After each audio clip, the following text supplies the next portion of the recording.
Let's dive into one of the most misunderstood luxury cars in automotive history, the 1959 Continental Mark IV.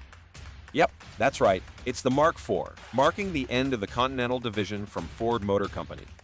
Back in 1956, Ford launched the Continental Division with the Mark I, but it didn't quite hit the mark in sales. The 1958 and 1959 Lincolns weren't sales successes either, so Ford folded the Continental Division back into Lincoln. Now, let's talk about these unique rides. The 1958 to 1960 Continentals, including the Marks, represent some of the most misunderstood and strange Lincolns ever produced. They were massive unibody cars, which is quite an accomplishment considering their size. Despite their quirks, these cars were beautiful and well-built. They had a presence on the road like no other, and their unique design elements set them apart from the crowd. In 1958, when the Lincoln was first introduced, it boasted a wheelbase of 131 inches and an overall length of 229 inches. This made it larger than its competitors, such as the Cadillac and Imperial. The Lincoln came equipped with a mighty 430 cubic inch V8 engine, pumping out an impressive 375 horsepower. In comparison, the Cadillac had a smaller V8 engine with only 365 cubic inches and 310 horsepower, while the Imperial sported a 392 cubic inch Hemi V8 engine producing 345 horsepower. So, not only was the Lincoln bigger, but it also packed more power under the hood compared to its rivals in the 1958 model year. In 1959, there were changes in the engines of both Cadillac and Imperial, but neither could surpass the size of the Lincoln. Cadillac's engine grew from 365 to 390 cubic inches, producing 325 horsepower, still falling short of Lincoln's 375 horsepower. Imperial switched to a 413 cubic inch wedge V8, matching the Lincoln's 350 horsepower, but remaining smaller in size. Despite initial doubts from engineers about creating such a large unibody vehicle, the Lincoln prevailed. Produced alongside the Thunderbird in Wixom, Michigan, it became one of the largest unibody cars ever made, second only to the 1973 Imperial. Continuously adding more bracing and weight to the unibody led to challenges. Despite praised handling for its size, the ride quality of these Lincolns was less than ideal. Lincoln addressed this by enhancing sound deadening in the 1960 model year to reduce road vibrations and cabin noise. Compared to modern unibody vehicles, these older models lacked refinement. Nevertheless, from 1958 to 1960, these Lincolns exuded a commanding presence. While the 1959 model had a more subdued design compared to its flashy 1958 predecessor, it still boasted distinctive features like the dropping rear window for improved ventilation. This design element wasn't unique to these Lincolns, but it added to their charm and character.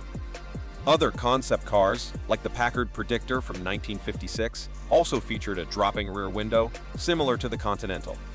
While the Lincoln lacks some details found in the Packard, such as vertical tail lamps, its rear design shares similarities.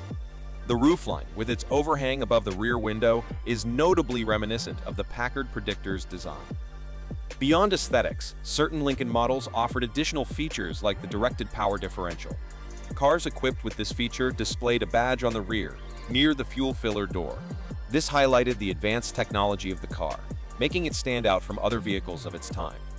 Another notable feature of these Lincolns is their spacious trunk, although it doesn't open very wide due to the design of the trunk lid. Despite its large size, accessing the trunk can be a bit tricky due to the limited opening. Inside, the dashboard exudes a beautiful mid-century modern aesthetic, with clear and elegant instrumentation. The dashboard features essential gauges and controls, including temperature, fuel, clock, and HVAC controls, all conveniently managed with a single knob. If equipped with air conditioning, additional controls for that system are also integrated into the dashboard. Every aspect of the HVAC system is controlled through a single knob on the dashboard. This includes options like heater, desing, air conditioning, and ventilation, all managed by rotating the dial. Adjusting fan speed is done by pulling out a separate control. It's a unique setup, not commonly seen in other cars, adding to the quirky charm of these Lincolns. Additionally, there's a curious detail with a crack in the glass in front of the speedometer, typically found at the 55 miles per hour marker across all these cars. The crack in the glass always appears at this mark, which seems to be a point of unusual stress. It's not a random occurrence. It's consistently found at that speed. Lincoln even attempted to recall the cars to address this issue, but surviving examples may or may not have undergone the fix, or the glass might have cracked again. Here's a close-up of the HVAC control on a non-air-conditioned car, showing the absence of options for air conditioning. This car doesn't have air conditioning. Below the air conditioning control, you'll notice little knobs, one for the wipers, which were likely still vacuum-operated on these Lincolns, and another for the air system. You turn the knob left or right to select the appropriate position, then pull it out to start the fan. There's also a light switch to the right of the air system switch. If you pull back a bit farther, you'll see that this car, like the previous one, is equipped with automatic headlamp dimming, thanks to the Autotronic eye at the top of the instrument panel. This feature senses oncoming traffic and automatically dims your headlamps as needed. Additionally, the steering wheel in this 1959 Lincoln has an attractive 4-spoke design. Here, you'll notice that the radio has a town and a country setting. If you press the town button, the radio will have less reception, picking up stations that are relatively close by. On the other hand, pressing the country button tunes the radio to pick up stations located further away. You'll also see the temperature gauge, ammeter, clock, and various warning lights here. Shifting gears in these cars is quite interesting too. There's a D2 as well as a D1 position for the automatic transmission. If you put the vehicle in D2, it starts in second gear. However, if you want it to start in first gear, you need to ensure the shift quadrant is in the D1 position. Now, let's talk about what's under the hood and the driveline. When these vehicles were equipped with air conditioning, they had 2 evaporators, one in each fender. You can see the air conditioning hoses running along both the driver's side and the passenger side fenders. It's rare to find dual evaporators like this in domestic vehicles. The air conditioning system is quite effective, although it uses the Ford Tuma York 2-piston compressor under the hood. GM's air conditioning may have been even better during this time. Also, take note that the hood latches are on the firewall instead of the front of the vehicle. The hood opens in a reverse manner for safety reasons, requiring you to unhook it from inside and then unlatch it from the passenger side.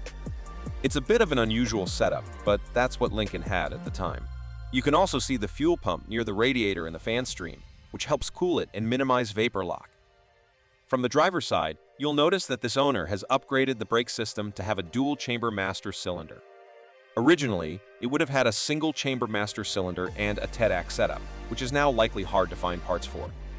Another interesting detail about this vehicle is that the power steering pump isn't easily visible. That's because it's driven off the front end of the crankshaft, a setup Lincoln used until the 1969 model year. This setup is even present in later models like the 1969 Mark III. It's functional, but it does raise concerns about potential leaks and repairs. Historians often blame Lincoln's poor performance on its large, awkward design, quality issues, and the recession during the time. Ford made a mistake by thinking that bigger cars were always better. In the late 1950s, as I had said before 1958, Lincoln was the largest car around, even bigger than Cadillac. This trend continued with Ford's strategy in the following decades, all based on trying to compete with General Motors.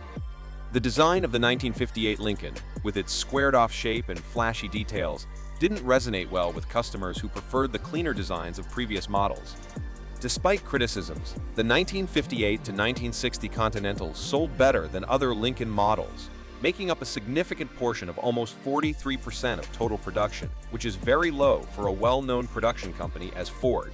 For me, these must be the worst cars with the worst sales. These massive, misunderstood beauties deserve more appreciation, don't you think? But here's the question. Could these overlooked classics be hiding something more than meets the eye? Let me know your thoughts in the comments below. Don't forget to like, subscribe, and hit the notification bell for more intriguing automotive content. Until next time, drive safe and stay curious.